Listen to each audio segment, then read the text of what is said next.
大家好，歡迎收睇《大丈夫家居自救手冊》，我係 Mavis 雞蛋妹。回南天又嚟啦，今日要同大家講嘅咧就係吸濕。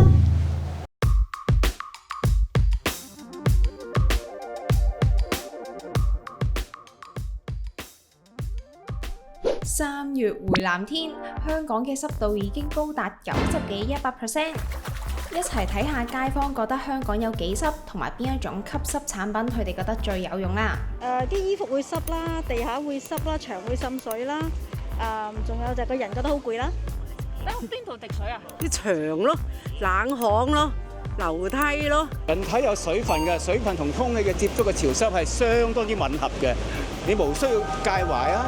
有冇點樣屋企有冇啲咩法寶去對抗呢個潮濕嘅天氣啊？開抽濕機咯。抽濕機同埋啲吸濕包咯。有嘅抽濕盒啦，抽濕機咯。冇啊，我哋都係開抽濕機，咪買啲例如呢啲咁嘅，即係抽濕嗰啲嘢，嗰啲咯，我呢啲咁樣咧。講到吸濕，好多人第一時間都會諗起抽濕機。不過抽濕機好多時候都搞唔掂啲窿窿罅罅，所以好多人咧都會用埋其他嘅吸濕法寶。例如木櫃又或者衣櫃用嘅吸濕盒、吸濕袋，近年興起嘅硅藻土吸濕塊，甚至本身用喺相機防潮箱可以重用嘅吸濕珠都開始喺屋企出現，仲有唔少人留返嘢食包裝入邊嘅乾燥劑嚟用添。除此之外，仲有好多民間智慧流傳嘅自製吸濕包，例如用咖啡渣、洗衣粉等等，加埋吸濕嘅法寶真係五花八門，可以見到香港人對抗潮濕真係用盡方法啊！咁多種吸濕方法，究竟應該點揀？有邊啲可以重用？邊啲用錯越用越濕？點樣先至可以發揮到最大嘅功效？邊種吸濕力最強？今日就等我哋一齊嚟探討一下啦！首先，我哋可以了解下吸濕產品嘅原理。一般嚟講，吸濕可以分成吸收同埋吸附。吸收就好似紙巾索水咁，啲水咧就會滲入紙巾嘅內部，令到成張紙巾咧好均勻咁濕晒。喺呢一個過程咧就會吸熱。而吸附咧就好似貼紙或者 coating 咁，佢就只係會黐喺表面，好似我而家倒啲水落呢個膠盒度。咁膠盒本身並唔會濕嘅，而且呢一個溫度如果越低，吸附嘅能力咧就會越強。喺呢一個過程入邊就會放熱。除咗環境溫度同吸水方式之外，吸濕物質本身嘅特質都會影響吸濕嘅表現。吸濕物質嘅特質可以分成物理性同化學性兩種。物理性嘅吸濕產品通常都係粉狀、片狀又或者粒狀，呢個同佢哋表面面積同紅曲率有關。簡單啲嚟講呢，即係接觸面同埋儲存空間越大，就可以吸到越多水。而化學性嘅吸濕就係物質同水結合之後變成水合物，呢一個係不可逆嘅化學反應。我哋之後會再詳細咁同大家講一講。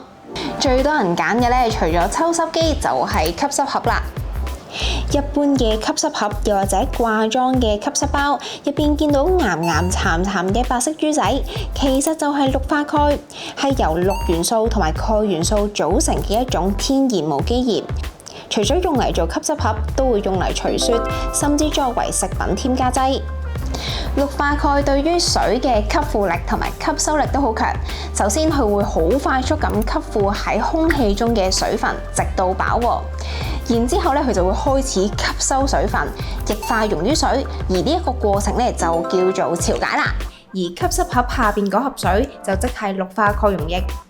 而環境嘅濕度越高，氯化鈣嘅吸收能力咧就會越強。喺適當嘅氣壓啦同埋溫度之下，佢嘅吸收率可以高達90%，甚至超過自身嘅重量。講多少少，有啲嘅吸收盒咧仲會有埋驅蟲嘅功能，因為佢哋加多咗一種叫做鄰苯基本酚嘅除害劑，不過係有毒嘅。除咗吸濕盒，又或者吸濕掛包，平時攝喺櫃桶嘅細包吸濕包，仲有買零食、買濕條紋、買相機入邊都會有包生石灰乾燥劑嘅粉啦，又或者膠珠嘅直膠乾燥劑，佢哋同吸濕盒有啲咩分別？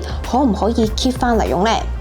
其實所有可以減低環境濕度嘅嘢都可以叫做乾燥劑，而吸濕劑咧就係主要強調吸收水分嘅能力，就好似海綿吸水咁，所以吸濕劑亦都係乾燥劑嘅一種。先講一講山石灰乾燥劑，佢最主要嘅成分就係氧化鈣，本身冇毒，但係遇水會產生化學反應，變成氫氧化鈣，同時釋放大量嘅熱同埋膨脹。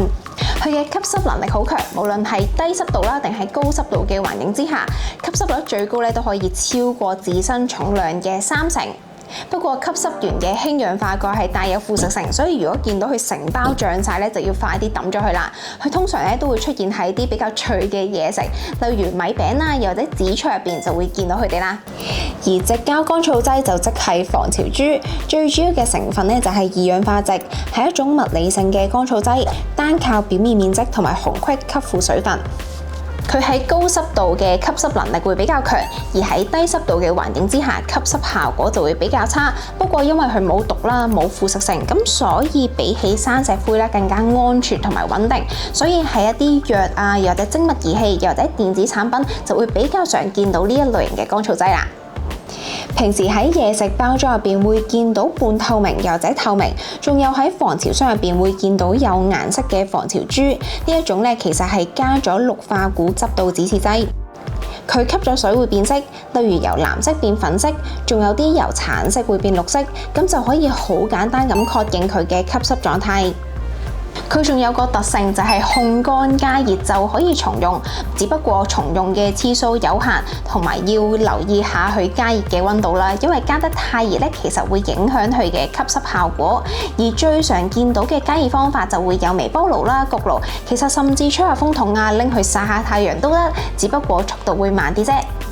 近年興起嘅硅藻土又係啲咩呢？硅藻土可以叫做矽藻土，又或者硅藻土，其實都係同一樣嘅嘢。佢最主要嘅成分有8至9成都係二氧化矽，同防潮珠一樣。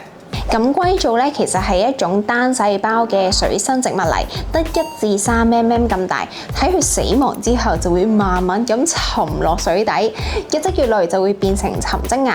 大家咧將佢後天加工磨成粉之後，就會變成密度低啦，跟住表面比較鞋霎霎啦，同埋好多窿窿嘅一個硅藻土。所以佢嘅吸濕能力都好強，好似一嚿海綿咁。我將啲水倒落去。跟住幾秒就會俾佢吸晒，兩邊都係完全冇水。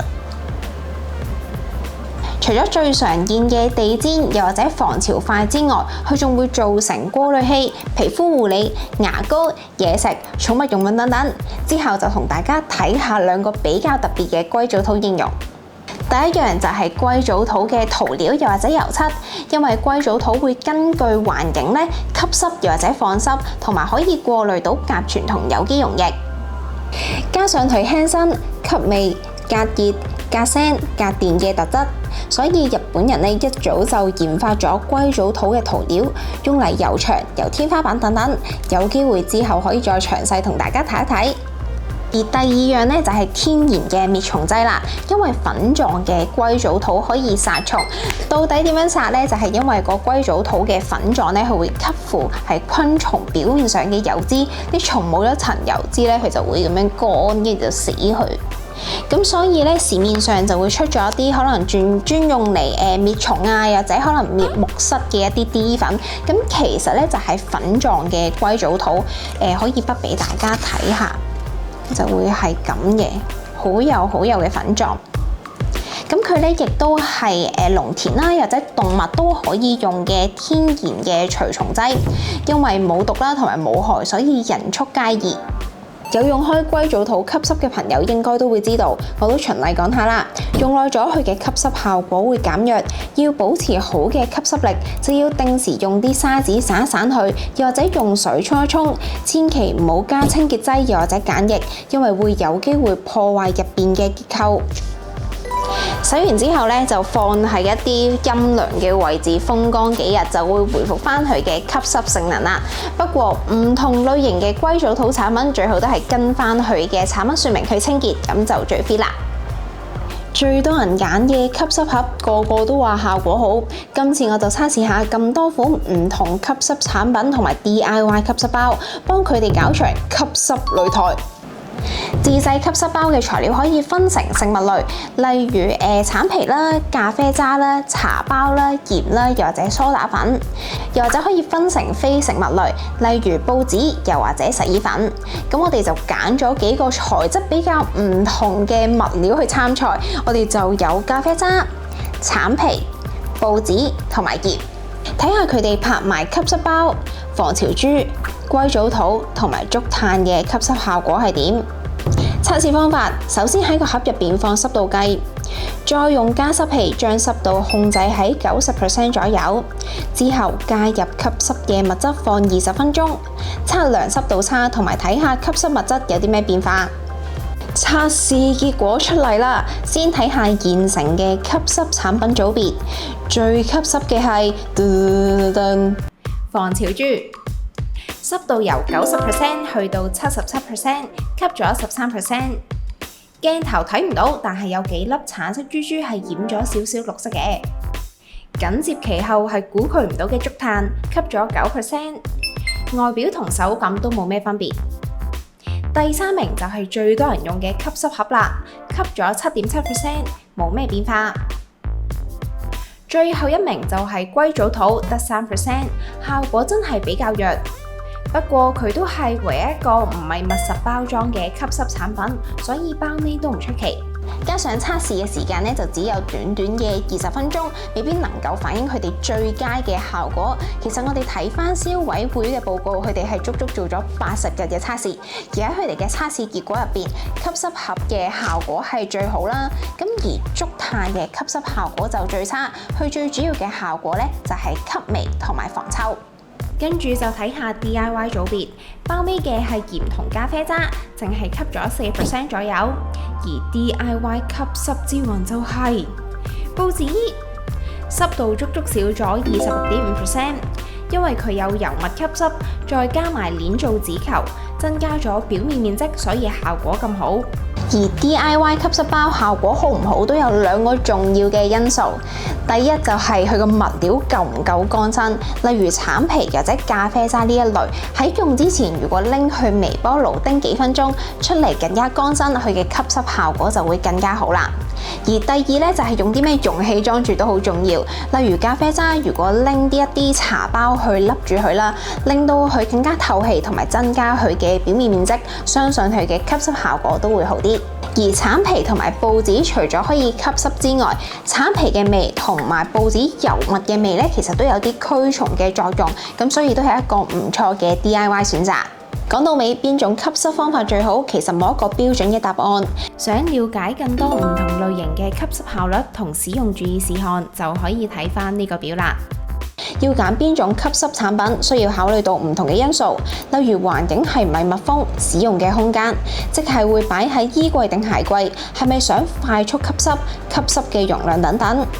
最緊要根據自己嘅需要同埋情況，揀返適合嘅吸濕方法。最後溫馨提示，第一就係吸濕盒嘅注意事項啦，因為佢入邊嘅氯化鈣溶液其實係有輕微嘅刺激性，咁所以你隻手如果唔小心掂到就要快啲去洗手啦，同埋唔建議你拎佢入邊嘅水拎去淋啲花花草草啊。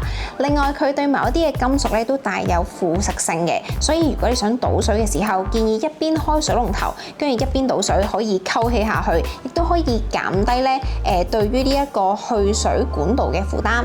如果唔小心揩到件衫，就要拎去洗一洗啦。不過都有機會令到你件衫甩色，同埋畢竟佢會慢慢變成液體，所以要更加注意擺位，同埋唔好放喺相機呢一類比較貴重嘅物品隔離啦。吸濕環境最好密封，無論係抽濕機定係吸濕用品，如果唔係抽極都仲要抽埋出邊嘅濕氣。3. 要定期更換，吸濕包嘅水氣有機會會回滲返環境，而自製吸濕包嘅材料比較天然，如果唔換嘅話，有機會會發毛添。4.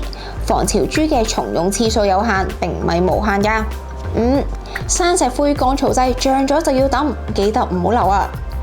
好，咁今日嘅大丈夫家居自救手冊就差唔多啦，希望可以幫助到大家渡過呢個潮濕嘅回南天。大家有啲咩問題啦，同埋有啲咩想我哋介紹嘅話咧，就好歡迎喺下邊度留言。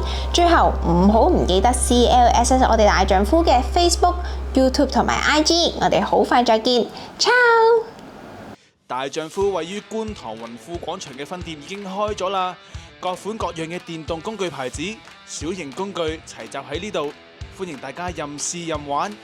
有咩五金工具問題，歡迎大家上嚟7樓問下我哋㗎。好啦，我喺度咧要再次多謝一直以嚟嘅觀眾啦、顧客啦，你哋嘅支持同鼓勵咧，成就咗嘅大丈夫咧可以開到第一間分店。咁希望日後咧可以再同各位觀眾啊、顧客啊或者品牌一齊成長，我哋再做好工具呢一塊。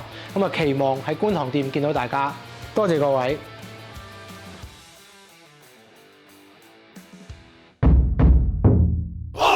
大丈夫，大丈夫。